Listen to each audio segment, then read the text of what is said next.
Yeah, so check out the transmission cooler, the size of it. It barely fits in there.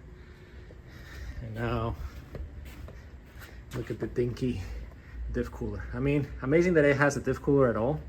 But yeah, so we're gonna be replacing it with this guy.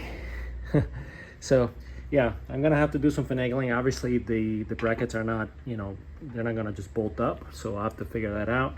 And I'll probably have to, you know, move these lines out of the way. So let me get all that done and I'll show you guys what it looks like once this big bad boy is installed. I mean, look at that difference. All right, so I thought this was interesting. Maybe some people will want to see it, they've never seen this. So this is the air duct, okay? You see it goes all the way up there. So that is the air duct that goes here and it goes down to here. Obviously this is shaped for this little cooler. So the new larger cooler is not gonna get as much, okay? But I think just by, you know, the fact of just being bigger, it'll, you know, change more heat. But yeah, I just thought it was kind of neat.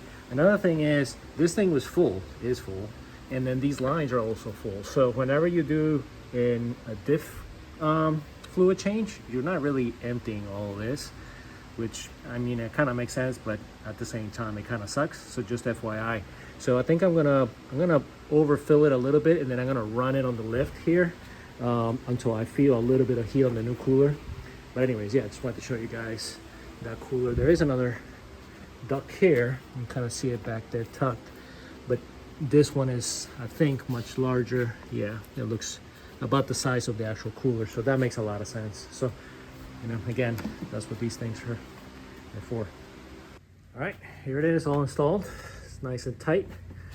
I'm probably gonna have to put a little bit of foam here because it's a little bit too tight up against the body, but I wanted it flush up against that air vent. Now, I was able to use all the factory brackets. So the cooler when you buy the cooler, it comes with its own brackets.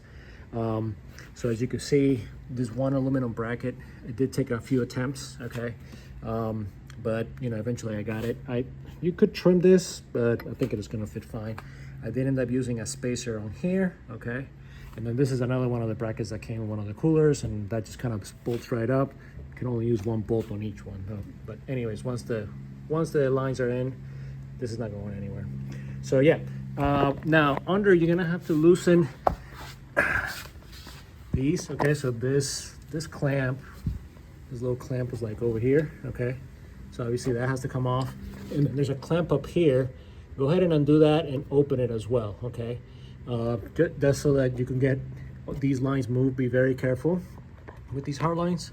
Get these in, put the little, there's little retaining clips in there, okay? Go ahead, put those in, and then later you can kind of finagle these a little bit carefully and put that clamp back on. I couldn't figure out how to put this back on, but I think it's fine. I think they're nice and solid. So yeah, there you go. You know, took a little finagling. Obviously the bumper's got to come off. Oh, this little guy here, this was upside down, so the wires were under it, and obviously, and then it would rub here. So just keep an eye on that.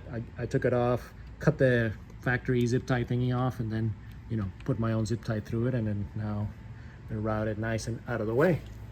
So yeah, so now go ahead and fill the fluid. I'm gonna overfill a little bit, like I said. Put all 3 quarts in there, and then run the car, spin the wheels for a while until I feel these getting a little warm, and then at that point I know that, you know, fluid has gone through it. All right, so I ran the car on 4th gear up on the lift for a while until even the engine oil got up to temp, but this barely changed any temperature, so I think I'm just gonna leave it as is. I did overfill it. It's only supposed to take like 2 3/4 quarts, and I put a little bit over 3. So I think what I'm gonna do is I'm just gonna drive it on the street, and then before my next track day, then I'll pull that fill plug again, and then let it drain out, maybe pull a little bit out. The reason why I did this is because I was getting fluid coming out of my breather hole on my rear diff after a long track stint. It is not monitored, so I couldn't tell you what temperature it got to. But so I figured, you know, a little bit of extra cooling, and I'm also going to run a little bit of a thicker oil.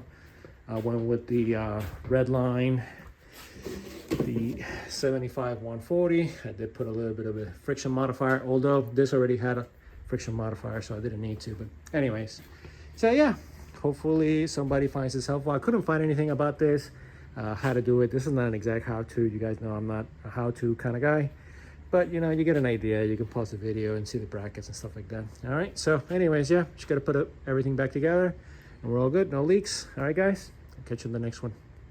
Peace.